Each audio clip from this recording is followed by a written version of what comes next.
Si on essaye une courte synthèse de cette table ronde pour pouvoir lancer la discussion, peut-être qu'on pourrait s'arrêter à cette diapo, mais je ne vais pas résister à développer un tout petit peu.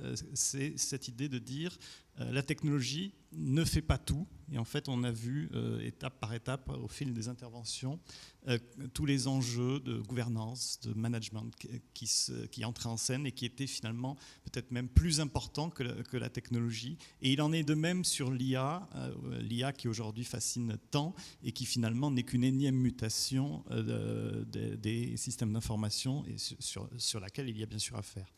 Ce qui est complexe, vous l'avez compris, c'est que l'on a cette très grande diversité lexicale. Rien que sur la table ronde, on a tantôt parlé de territoire connecté, de territoire intelligent, de smart city, de smart région, d'IA, de mine de data. Et la difficulté lexicale rejoint la difficulté du niveau d'analyse. On est tantôt au niveau local, d'une commune, d'une intercommunalité, d'une région, d'un niveau national avec l'intervention de Justin. Et en complémentarité de cette richesse lexicale, c'est qu'on a en fait une très très grande variété de définitions. Vous en trouvez plus de 100 identifiés dans la littérature et encore ces recensements sont probablement non exhaustifs. Les auteurs d'ailleurs qui les ont réalisés ne prétendent pas à l'exhaustivité. Avec une caractéristique, c'est une très forte dépendance au contexte, un très fort ancrage, et ce qui fait que la Smart City, le territoire connecté ou le territoire intelligent d'un territoire ne sera pas forcément le même que dans un autre territoire. Par contre, on retrouve en point commun la mobilisation des technologies numériques, des données massives. C'est pour ça que c'était important d'avoir ce regard sur la valeur des données dans un territoire, pour une ambition de création de valeurs multidimensionnelles, ce qui fait qu'on a plusieurs auteurs et tout un courant de littérature dans lequel nous nous inscrivons, qui est d'aborder ces questions du point de vue de la théorie de la valeur publique. Ce qui est préoccupant, c'est qu'on a cette littérature qui explose en fait à l'échelle internationale, 500 publications à peu près sur la Smart City en tant que telle jusqu'en 2015, 5000 depuis, et sur la Smart Urban Governance, on retrouve cette même dynamique exponentielle que vous avez à l'écran, mais les auteurs, encore récemment, nous y contribuons nous-mêmes, nous disent on est beaucoup sur les résultats désirés, sur cette fascination pour l'objet technologique, mais on va peu aller sur l'analyse des résultats déjà positifs, comment on les évalue, et on le voit très bien en ce moment dans le cadre de la mission qu'on a la chance d'avoir avec Angers de territoire intelligent, combien c'est pas facile d'évaluer les résultats d'une politique de territoire intelligent, et alors on est encore plus éloigné sur l'attention portée aux résultats négatifs, et c'est pour ça que c'est important qu'on ait cette intervention, notamment avec l'angle inclusion numérique, fracture numérique, et qu'on a des enjeux derrière environnementaux, d'empreinte environnementale du numérique, qui sont loin d'être anodins. Et donc l'enjeu scientifique et managérial, c'est de comprendre les conditions, les facteurs nécessaires pour améliorer la valeur publique créée par le déploiement des technologies de l'information et de la communication dans un territoire. Et nous, le choix que l'on a fait devant cette complexité, c'est d'identifier un objet managérial, c'est-à-dire de travailler par politique publique de ville ou de territoire intelligent, ou de territoire connecté, ou de Smart City pour ceux qui, dans le cadre d'une stratégie de communication et de marketing territorial, vont retenir l'appellation Smart City, qui vont se composer d'un ensemble de technologies numériques, de données mobilisées au service d'une ambition de création de valeur dans un territoire. Et là, on s'aligne sur d'autres collègues, dont le Smart City Institute, au sens, cette idée de, quand Audrey nous présentait tout à l'heure le SPMM, ben voilà, la question qui est posée dans le SPMM, c'est quel est l'objectif ? Quel est votre objectif ? Qu'est-ce que vous voulez faire ? Quelle est votre ambition ?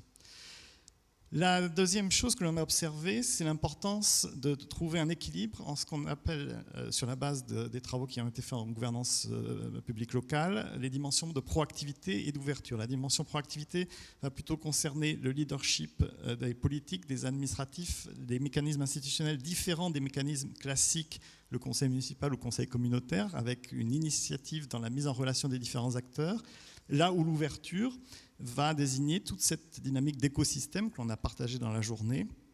Et j'aimais bien, je le disais tout à l'heure à Olivier, l'intérêt, son image de l'écosystème qu'il fallait animer, parce que derrière, effectivement, on voit que cette ouverture, il va falloir la faire vivre. Ce qui est intéressant dans le travail que l'on a fait, et on en a eu des échos dans les présentations, c'est qu'on s'est aperçu que sur la base de nos observations, on a plutôt une gouvernance ouverte qui va aller plus large et plus loin dans la création de valeur publique, notamment au travers d'un des générateurs de valeur que vous avez au centre, qui sont les améliorations intrinsèques. Et là, c'est typiquement ce qui nous a été exposé dans le travail qui est fait entre la direction des relations avec les usagers, la direction du numérique, sur l'amélioration des solutions. On retrouve ça dans une autre collectivité qu'on a observée, où le réseau de l'inclusion numérique, donc la mise en réseau des différents acteurs, permet de descendre de façon très concrète dans l'amélioration des différentes solutions et du service rendu, et par derrière, améliorer la confiance des acteurs dans l'action publique. Et puis, ce qui est frappant, c'est qu'on retrouve finalement un phasage plus ou moins subi entre cette gouvernance proactive et cette gouvernance ouverte à laquelle tous les acteurs engagés dans la Smart City aspirent, parce que l'on a des prérequis technologiques importants. Audrey disait l'importance aussi derrière des questions d'expertise. On a des changements organisationnels et culturels. Vous avez utilisé le mot culturel. Effectivement, quand on regarde une stratégie data, les changements organisationnels, les changements culturels, les changements de pratiques dans chaque métier pour la fiabilité des données sont hyper importants. Des éléments institutionnels. La configuration sur un territoire n'est pas la même. Embarquer 29 ou 30, c'est 29 communes, c'est pas forcément simple. À côté de ça, une autre collectivité que l'on observe quand elle travaille sur sa stratégie de ville des intelligences, mais qu'elle est bloquée par ses relations avec l'intercommunalité, elle est en difficulté. Et on voit que tout cela converge vers une tension forte sur les ressources. Et j'aime bien citer souvent ce verbatim d'un directeur général délégué à la Smart City, qui rejoint cette histoire du moteur qui alimente le château gonflable. J'ai adoré cette image, je lui ai dit tout à l'heure, parce que c'est exactement ça. C'est-à-dire tant que le moteur, il est là, le DGA qui s'implique, qui met en réseau les acteurs d'inclusion numérique, qui met en réseau les acteurs du numérique responsables pour créer des nouveaux types de valeurs sur un territoire, ça va. Mais, c'est ce qu'il nous exprimait, on atteint vite un certain plateau. Et donc, ce qui est intéressant, et là on converge avec des travaux qui ont été évoqués tout à l'heure, c'est l'importance d'avoir des politiques qui soient pensées au même titre que les autres politiques publiques. On pense bien toutes les autres politiques, celle-ci, il faut la penser à part entière.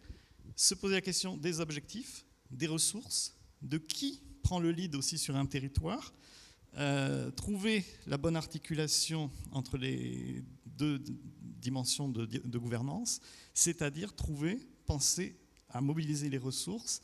Et pareil pour tout ce qui est évaluation et co-évaluation. Co-évaluation, c'est-à-dire avec les bénéficiaires. Le penser, c'est une expression que j'utilise de plus en plus en m'inspirant du monde des systèmes d'information. Le penser by design, c'est-à-dire depuis le début, par conception des politiques publiques, plutôt que d'attendre le moment où on se dit « Ah, il faut évaluer » et se rendre compte qu'on n'a pas les ressources, pas seulement au sens quantitatif, mais au sens organisationnel, pour réaliser l'évaluation à laquelle on souhaite arriver.